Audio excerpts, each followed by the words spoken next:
નમસ્કાર, good afternoon, જય શ્રી રામ બધાને. કેમ છો? તો ચાલુ કરી દીધું છે રોપા રાખવાનું. 2 ટોલી જેટલા નાખ્યા છે અહીંયા. 1 ટોલી જેટલા છે આમ તો, દોઢ ટોલી જેટલા બપોર સુધી નાખ્યા. હવે 3-4 લાઈનો રહી છે એટલે 2 દિવસમાં કામ પતી જશે. બધું અહીંયા રાખી દઈશું. આમાં છે ને પાણી થોડુંક મોડું મળ્યું છે એટલે હવે 2-3 દિવસ રહીને પોતે એકદમ વ્યવસ્થિત થઈ જશે. અત્યારે છે પાંદડા ઓલા થઈ ગયા છે, જો ઓલા થઈ ગયા છે ને વીક, તો વ્યવસ્થિત થઈ ગયા છે. આનામાં છે ને દવા મારી દઈશું થ્રિપ્સની ને એની, એટલે બધા વ્યવસ્થિત રિપેર થઈ જાય. ચેનલ પર નવા હો તો ચેનલને સબસ્ક્રાઈબ કરી દેજો, વિડીયોને શેર કરજો, લાઈક કરજો, અને હા, બેલ આઇકન દબાવવાનું ના ભૂલતા, કારણ કે બેલ આઇકન દબાવશો તો અમારા નવા વિડીયો નોટિફિકેશન તમારા સુધી જલ્દી પહોંચતી રહેશે. તો સબસ્ક્રાઈબથી જરૂરથી કરજો અને વિડીયો શેર તો કરી જ દેજો. આંબામાં પાણી હવે લાસ્ટ ડાળિયામાં પહોંચી આવ્યું છે. અહીંયા તો પહેલો ચાલુ છે, સાંજ સુધી થઈ જશે. એટલે આ પાણીનું પૂરું થઈ જવાનું એટલે આંબા બધા ક્લિયર થઈ જાય, વાંધો ના આવે.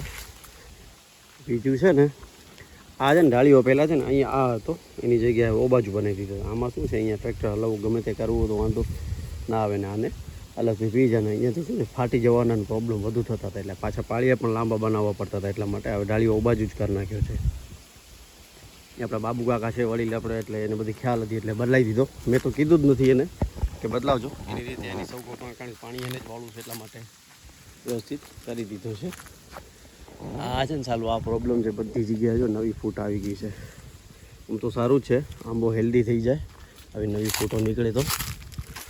આ છે ને હવે આવતી સાલ કંઈક નવી ટ્રીટમેન્ટ કરવી પડશે આની અંદર, છાણિયું ખાતરને બધા નાખવા પડશે. શું છે, નવી ફૂટ આવે ને તો આંબો જ્યારે આવે ત્યારે નવા કેરીઓ આવે એટલે વાંધો ના આવે. આંબો એકદમ ઝાંખરા જેવું નથી જાય. જો આવો આમ ભરાવદાર રહે. આ છે બધા ભરાવદાર છે. આ તો ક્યાંક છે ને આવા થોડાક ઝાંખરા થઈ ગયા છે.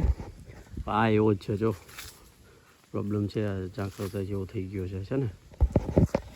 મેં છે ને સાગરિકા મંગાવ્યું છે. હવે ત્યાં છે ને બપોરના હું 2 વાગે ગયો હતો પણ લાઇટ નહોતી, એટલે બપોર પછી સાંજે ટાઈમે પાણી ચાલુ કરશું. ત્યાં સાગરિકા 1 લીટર જેવું હલાવવાનું છે. એ છે ને સીવીડ એક્સ્ટ્રેક્ટ ફર્ટિલાઇઝર છે, મતલબ ઓર્ગેનિક છે આખું. એ તમને બતાવીશું કેવી રીતે છે ને શું છે ને. એ છે ને એ વિડીયો આપણા હાર્વી ફાર્મ નર્સરી ચેનલ છે ને એના ઉપર આવશે.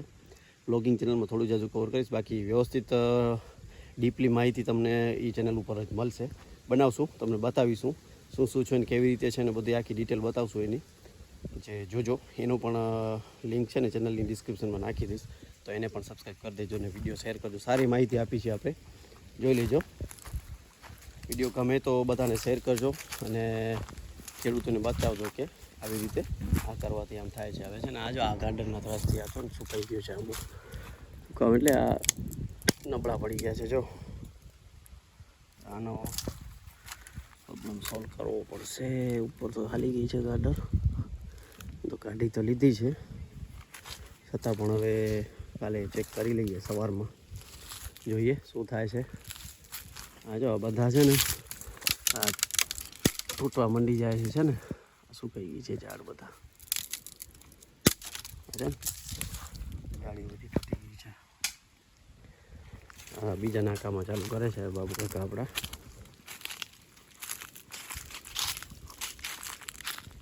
થોડુંક ફાટી ગયું હતું અહીંયા એટલે ખાલી રહ્યું છે. આ બાજુ પાણી હાલી આવ્યું હતું એટલા માટે. હવે ને આપણે મોટરમાં કંઈક ઇસ્યુ થયું છે, વાયર બહાર ક્યાંક બળ્યું છે. જોઈ લઈએ હવે શું છે, ચેક કરાવી લઈએ. કાલે આવે કિરીટભાઈ આપણા તો એનું પણ જોઈ લઈએ. આ જો આવા ઈંદડા નીકળે છે, આ એક ઇસ્યુ છે. વારે ઘડી એટલે જ કહું છું, ગાર્ડર અને ઉધઈથી બચાવો આંબાને, એ જ એક મસ્ત ઉપાય છે. બીજું કંઈ ઓછું નાખશો તો ચાલશે, પણ આ 2 વસ્તુથી બચાવશો તો આંબો તમારો એકદમ સ્વસ્થ અને હેલ્ધી રહેશે. ખાસ કરીને ધ્યાન રાખો બધા ખેડૂતો. અને પછી ઉપરના જે રોગો આવે છે ને એને તો તમે કંટ્રોલ કરી શકો, કે હાર્ડ કટિંગ કરાવીને ગમે તે રીતે કંટ્રોલ કરી શકો, કે બીજી કોઈ પેસ્ટિસાઇડ છાંટીને કરી શકો. પણ આ મેઇન વસ્તુ છે. જો આનામાં છે ને ગાર્ડર નથી ચડી એટલે કેવો મસ્ત એકદમ ઘટાદાર પડ્યો છે આંબો. બાકી આમાં છે, આમાં થોડું ગયું છે એટલે થોડુંક ઇફેક્ટ થયું છે. ઓમે શું છે, અમારા ભાઈએ છે ને થોડાક નીચેથી કટ કરાવ્યા હતા ને એટલે થોડાક ઝાડ નબળા થઈ ગયા છે. તો આ જુઓ ને ત્યાં જુઓ ઘટાદાર ઝાડ છે. અહીંયા થોડાક પ્રોબ્લેમેટિક થઈ ગયા છે બધા ઝાડ. અને હા, બીજું કહેવાનું ભૂલી ગયો, કોઈને પણ કલમ ચડાવવા વગરના બાટા જોઈતા હો ને તો આપણા પાસે પડ્યા છે. મારા નંબર પણ હું ડિસ્ક્રિપ્શનમાં નાખી દઈશ અને જોજો. અને ખેડૂત વેચાણ ગ્રુપ છે આપણું વોટ્સઅપમાં, એનામાં પણ હું નાખીશ આ બાજુ, કારણ કે અત્યારે તો હજી સેલિંગ ચાલુ નથી થયું. 6 મહિના પછી થશે એટલે હું નાખી દઈશ. જે કોઈને પણ જોઈતા હોય લઈ જાય, વ્યાજબી ભાવ આપી દઈશું. કારણ કે હવે છે ને મારા પાસે જગ્યા નથી નર્સરી બનાવવા માટેની. ત્યાં તો આપણે ડ્રેગન ફ્રૂટ વાવવાના છે એટલે હવે જોઈએ શું થાય છે. તો કંઈક 12-15,000 જેવા છે તમને છેલ્લી, બાકી 10,000 સારા તો નીકળી જ આવશે. જોઈએ શું થાય છે, મને જણાવજો. તમને હું ડિસ્ક્રિપ્શનમાં નંબર પણ નાખી દઈશ ને કહીશ તમને, બરાબર. સારા છે, 2-2.5 ફૂટના અને 1.5 ફૂટ 2 ફૂટના જેવા મસ્ત બાટા છે, જાડા થળેના સારા છે, દેશીના છે, એટલા માટે. ને આપણા ટ્રેલરમાં છે ને ઉપરના આપણે જે પતરા ઉતારી દીધા છે અને એના ચોખા પણ સાઈડમાં કોલમ પણ ઉતારી દીધા. પાછા વળી નાખવા પડશે કારણ કે 3-4 તારીખની આસપાસ છે ને આપણે વાલ કાઢવાની છે. નોંધાવી પર દીધું છે આપણે હિન્દુ પટેલ પાસે. શું છે કે અત્યારે માર્કેટ થોડીક ડાઉન છે માર્ચ મહિનાના હિસાબે, તો કરી દઈએ પછી સોદું. અત્યારે છે ને 95 થી 97 રૂપિયાની આસપાસ ચાલે છે. 100થી ઉપર આવી જાય તો આપણે આપી દઈશું, કારણ કે નવો ફાઇનાન્શિયલ યર ચાલુ થશે એટલે થોડાક ભાવ પણ અપ થશે. પછી જે આવે એ 98 આવશે તો આપી દઈશું ને જો 100 હશે તો એ પ્રમાણે ભગવાનની ઈચ્છા શું છે, વેપારી ઉપર છે. સારા મળશે તો, કારણ કે ખેડૂતોને સારા ભાવની આશા તો હોય જ ને, કારણ કે 8 મહિનાથી મહેનત કરે છે વાલ પાછળ. એ પણ કરી દઈશું, વાંધો નહીં આવે. એટલા માટે 3-4 તારીખની આસપાસ રાખ્યું છે. બાકી ત્યાં સુધી આ બધું ઓવરફ્લો પણ થઈ જાય, બધું વીણાઈ પર જાય, વાલ બધી હવે છે ને લાસ્ટ સ્ટેજમાં પહોંચ્યા છે. પછી તમને હું બતાવીશ ક્યાં પહોંચ્યા છે. પછી છે ને આ અહીંયા ટુકડી છે ને આપણી ત્યાં પાસે આપણે કરવાનું છે. ત્યાં થોડોક ઓછો છે ઓવરફ્લો, એટલું થોડીક બાજુ છે, બાકી તો આખા ખેતરમાં બહુ ઓછો છે. 2-3 પારી માંડ ભરાશે, કારણ કે ઓમ જનરલી જોવા જઈએ ને તો આ વખતે ઓવરફ્લો બહુ છે. કારણ કે જ્યારે કટિંગ કરવાનું હતું ને, કાપવાની વાલ, ત્યારે ઝાકળ બહુ ઓછી આવી એટલે ફળિયું ખરવાનો ઇસ્યુ રહેતો હતો. પણ હવે આ વખતે થોડોક ઝાકળ ઓછી છે એટલે પ્રોબ્લેમ.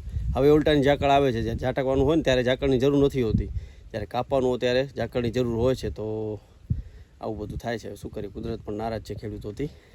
એની વે જવા દો. મિત્રો આ છે ને કચરો આવો નવો બીજા ઉપર 2-3 ઢગલા પડ્યા છે. એ બધા છે ને આપણે મલ્ચિંગ માટે યુઝ કરવાના છે. આપણે ત્યાં ડ્રેગન ફ્રૂટમાં અત્યારે ગરમી બહુ છે ને, તો નલીઓ પહેલી બધી સાઈડમાં કરી ઉપર આ નાખી અને પછી પાછી નલીઓ નાખી દઈશું.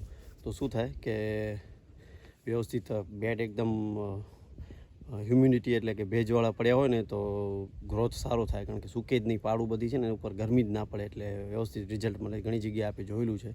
તો નાખી દઈએ કચરો, તો અમે વેસ્ટ જશે, કાં તો સળગાવવું પડશે, કાં બહાર ફેંકવું પડશે. એના કરતાં યુઝ કરી દઈએ. ઘણા બધા શું કરે છે, મગફળીના જે છોતરા આવે એ નાખે છે, એ તો થોડોક મોંઘા પડે છે. પછી આપણે આ રાયડો કાઢે છે એના જે પાછળ નીકળે વેસ્ટેજ એ નાખે છે. ઘણું બધું ટ્રાય કરે છે ખેડૂતો. અને આપણે